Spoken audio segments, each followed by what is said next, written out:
I'm sure we're all familiar with the 3-episode rule, but who actually has time for it? In my opinion, it is much more preferable for a show to sink its hooks into you in just one episode. But what goes into creating that perfect episode, that perfect introduction to a series? Today we're going to look at some of the best first episodes in anime history to try to answer that question. That includes episode 0 of Kado: The Right Answer, a spring 2017 anime that blew me away right from the start and has continued to do so with each successive episode. You can check out Kado and most of the other shows I'm about to talk up streaming in HD on Crunchyroll. Watching anime on Crunchyroll supports the creators of your favorite shows, and their Q feature, which is in my opinion the best designed of any major streaming platform, makes it a breeze to keep track of everything you're watching. You can see what I'm talking about for yourself and watch all of these great anime by heading to crunchyroll.com/basement to sign up for a 30-day free trial of Crunchyroll Premium. Now, there are as many potential ways to start a TV series as there are stars in the sky. But if you're telling a long-form story and you want to hook people right at the start, there are 3 things that you absolutely need to do in order to make that happen. You have to make us like your characters, you have to give us an interesting goal for them to follow, and you have to surprise us. Let's look at how some of the best anime out there accomplish those goals. A key element of any great introduction is that it leaves you wanting more, and the most important step in doing that is making us care about the continuing fate of the people who inhabit your world. That means that they need to be written in a way that allows us to relate to them, but with a level of depth that cements them as their own person. It's hard to care about a blank slate. Of course, what exactly good writing entails is going to vary wildly depending on genre and the story that your show is trying to tell. But there is one secret ingredient that you need to make this work: restraint. Writers, I get it. You have all of these great concepts that form the basis for your world, and you've dreamed up all these wonderful, interesting characters to inhabit it, but it takes time for an audience to grow attached to anything. And in 23 minutes, you really only have time to properly acquaint us with 2 or maybe 3 major characters and 1 or 2 of those really interesting ideas. If you front load your show with a world-building exposition dumper, kick things off by introducing us to so many characters that you need to put name tags on them, nobody will care. You can give us a large supporting cast right off the bat, be they simple, disposable stereotypes or interesting characters in their own right who hold the promise of later development, but you can only ever properly flesh out a few of them, so you'd better put your best foot forward. That means it's often best to focus on the story's core duo, or maybe trio. Edward and Alphonse Elric, Akane and Kogami, Lawrence and Holo, Taiga and Ryuji, Simon and Kamina, Eren, Mikasa and Armin, Yotaro, Yakumo and Konatsu, Mugen, Jin and Fu. Hell, even Kirito and Klein, which makes it all the more baffling that Klein gets sidelined so dang hard in every subsequent episode. And Kado does a great job of this. I'm gonna be saying that a lot, by the way. Kojiro Shindo's eccentricity and clear brilliance makes him fascinating, if a little difficult to relate to, but that's what Shun Hanamori is there for. His lackadaisical attitude and simple desire for a vacation are eminently relatable, and his friendship with Shindo gives us a point of reference for understanding him. The 2 characters have a Holmes and Watson chemistry that's very fun to watch, and I'd be on board just to watch them bounce off each other and whatever other quirky characters the writers invent for each new episode. But the show also gets us attached to a big idea that, well, we'll get to that. If less is more when it comes to character introductions, then it could be argued that focusing on just one character will give you the best results. And while One Punch Man's introduction to Saitama provides a great example of this, I can think of few more striking introductions to a single character than the way we meet Yusuke Urameshi at the start of Yu Yu Hakusho. The first moment you see Yusuke, he's jumping out in front of a car to save a little kid. The next, he's dead, a disembodied spirit who can do nothing but watch as the ambulance carts his corpse away. It immediately leaves you wondering how he got there, and a flashback immediately begins filling you in. From the get-go, it's clear that he's a delinquent who causes nothing but trouble for his mother and his childhood friend Keiko. His fighting and bad grades are a big headache for his school, and the close closest thing he has to a male friend is fellow thug Kuwabara, who's constantly challenging him to fights. Yusuke is not a happy kid, and as far as he's concerned, the few people he cares about would be better off without him. So when a mysterious and weirdly sexy spirit lady offers to revive him as a reward for his uncharacteristic heroism, and because they've run out of space in the afterlife, it only makes sense that he would turn her down. She gives him time to mull it over at his own wake, and there he mostly sees what he expects: students showing up for extra credit and not caring, and teachers bad-mouthing him over his dead body.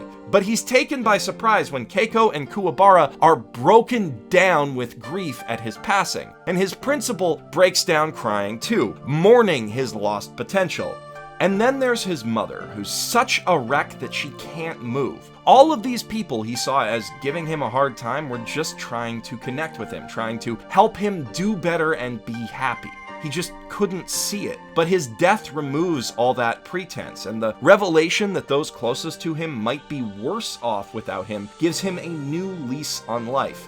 This episode gets me every time I watch it. This is such a fantastic introduction, not just because we're given a full 23 minutes to be introduced to his personality, but because we see not just the worst of Urameshi, but also the buried good that others see within him. He's a punk, sure, but he can be better if he tries, and he wants to try, and we as an audience want to see him try and succeed, and pay back everyone who cares about him. This is the real essence of making a relatable character, highlighting the part of their arc that's universal so that the stranger things that make them unique can be understood by everyone. Not everyone is going to immediately identify with a street punk who gets in fights all the time and skips classes, but almost everyone can grasp dissatisfaction with authority figures and the basic desire to be appreciated by those around you. Yusuke is a likable yet incomplete character, and the show has given him a clear path forward for bettering himself, one that we want to see him follow, which leads us nicely to the next point. Making your viewers care about your cast is only half the battle. You also need to get them excited to see where your story can go from there. You need to have a blueprint for how your story can move forward, if not exactly where it's headed, to give both your characters and your viewers a reason to keep going. In other words, you need to define a central goal for your characters to pursue. Even if you're setting up a story that you can keep expanding on forever, this is important. I want to become Hokage. I want to be king of the pirates. I want to be the greatest superhero in the world. I want to get my old body back. That's a common one. A good protagonist needs this kind of desire to pull them forward. They also need to have some kind of roadblock in their way. Otherwise, there's nothing to stop them from ending the series right away. Satoru has to stop the killer in the past to save his mom, but he doesn't know who the killer is, and first he has to save Hinazuki. Ed and Al need to find a Philosopher's Stone to correct their mistakes, but every lead comes up false. Ryuko needs to defeat Satsuki to find her father's killer, but she has to beat the student council first. Saitama wants to find just one more good fight, but he's so strong that no one can take him. I could pick almost any of these to talk about, but there's one series that I want to acknowledge here for having one of the strongest first episodes that I've ever seen. Sword Art Online. Yes, you heard that correctly, and no, you don't have brain damage, and neither do I, and your computer speakers are working fine too.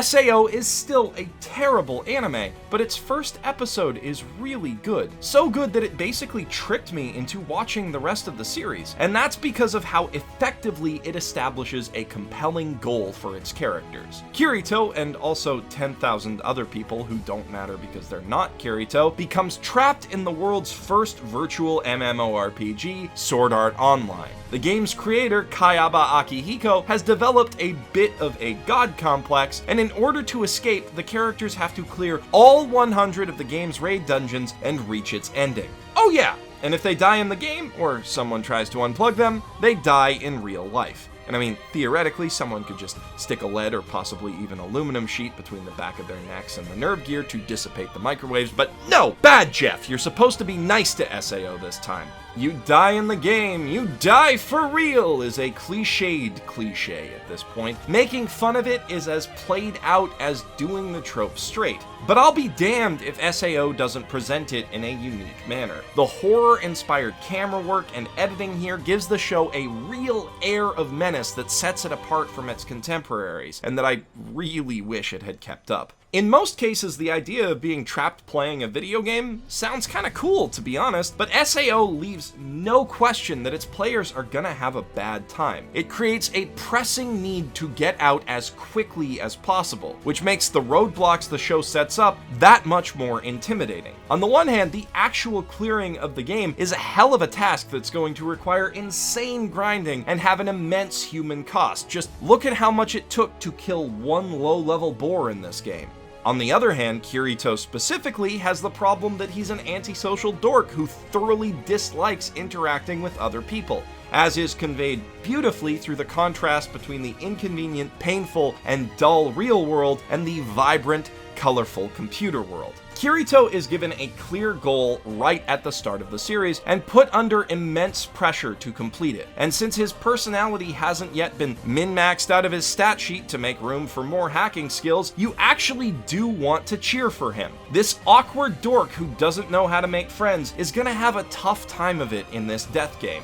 Or, he would if Reki Kawahara had the wherewithal to follow the great blueprint he laid at the start of the series. Unfortunately, SAO goes well and truly off the rails very quickly, but to its credit, this opening episode was good enough to keep me hoping that it would get better long past the point where it was obvious that it wouldn't. Of course, not every storyline supports having this sort of clear-cut motivation, and your go-to fallback if that's the case is the burning question that needs to be answered. Why did I wake up naked with a revolver next to the White House? Who or what killed that missing girl after we found her? Pursuing the answers to these questions leads characters to their true goals. Kado does this exceptionally well, I warned you, putting one incredibly pressing question in our minds that will run through them all day after the episode wraps.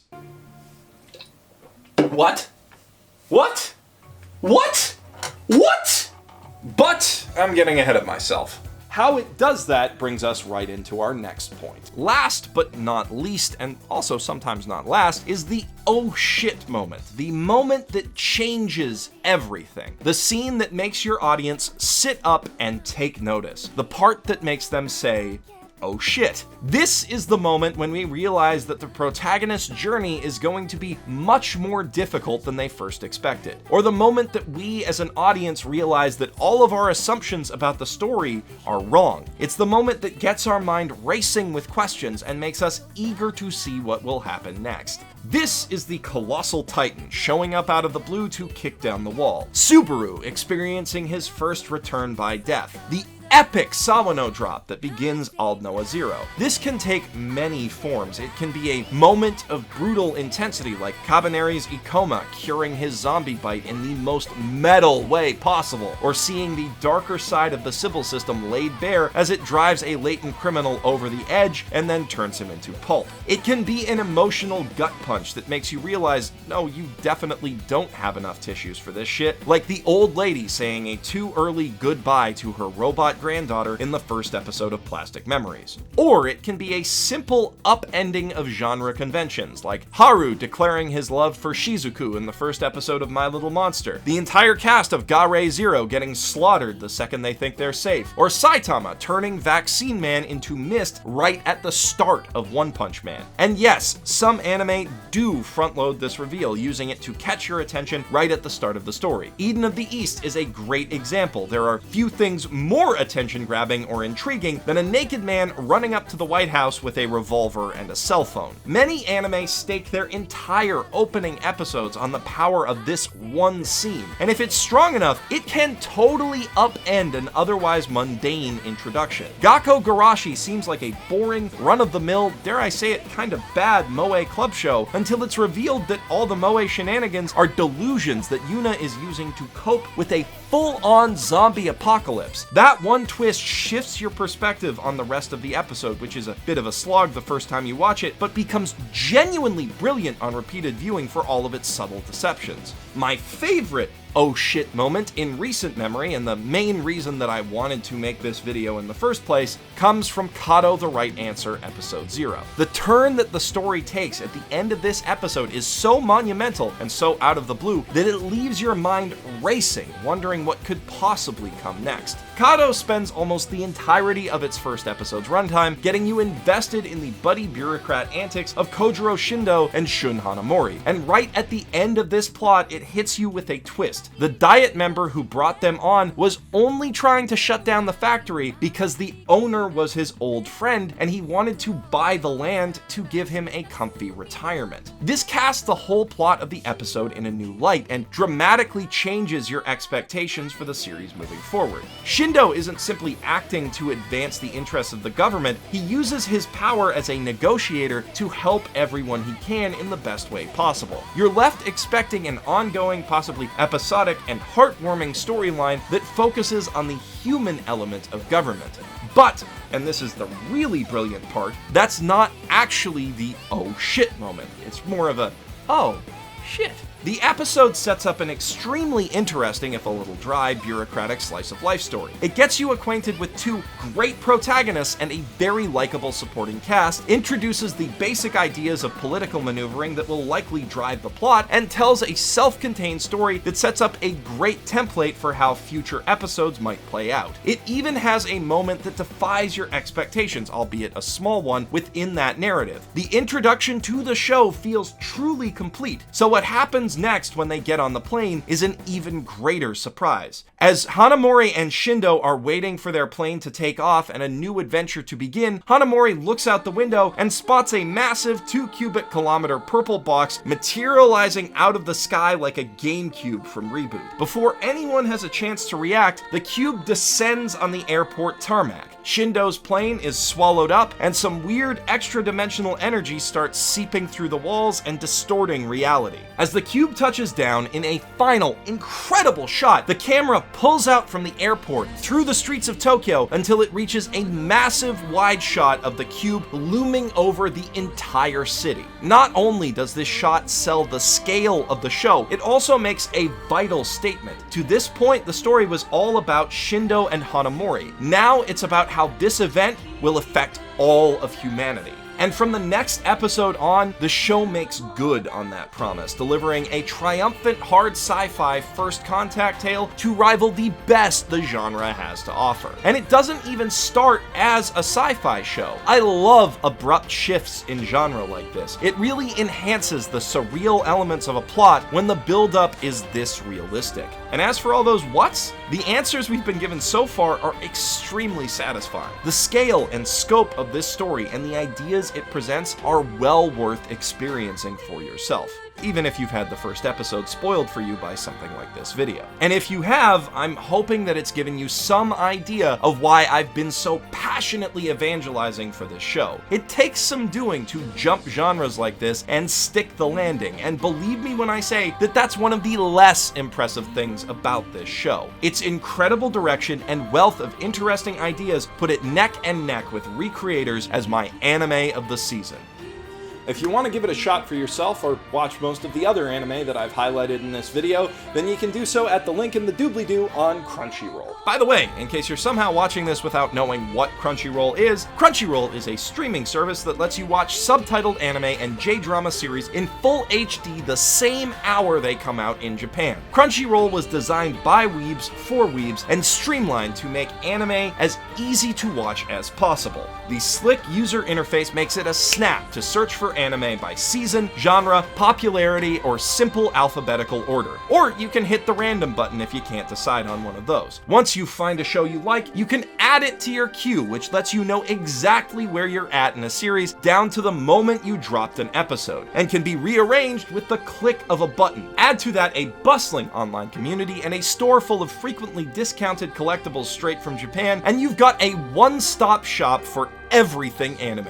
Except Avatar, they don't have Avatar. If you're interested, head to crunchyroll.com/basement to sign up for a 30-day free trial. But before you go, make sure to hop down to the comments section and tell me which anime had your favorite first episode. And while you're down there, if you feel like hitting those like and subscribe buttons, well, I'm not gonna stop you. I also won't stop you from supporting my Patreon campaign, which you can find at patreon.com/mothersbasement. The fine folks whose names you're seeing on screen right now are some of my top tier contributors, but having your names at the end of a video isn't the only benefit you get from joining my Patreon campaign. You can also read my scripts or join me for monthly anime hangout nights where we watch anime and shoot the shit. It's a good time, trust me. And you can sign up once again at patreon.com/mothersbasement. If you're not sick of hearing my voice yet, then you can click up here for whatever it is that Google thinks is best for you, or click down here for a great episode of my podcast, The Weekly Weebcast. I'm Geoff Thew, professional shitbag, signing out from my mother's basement.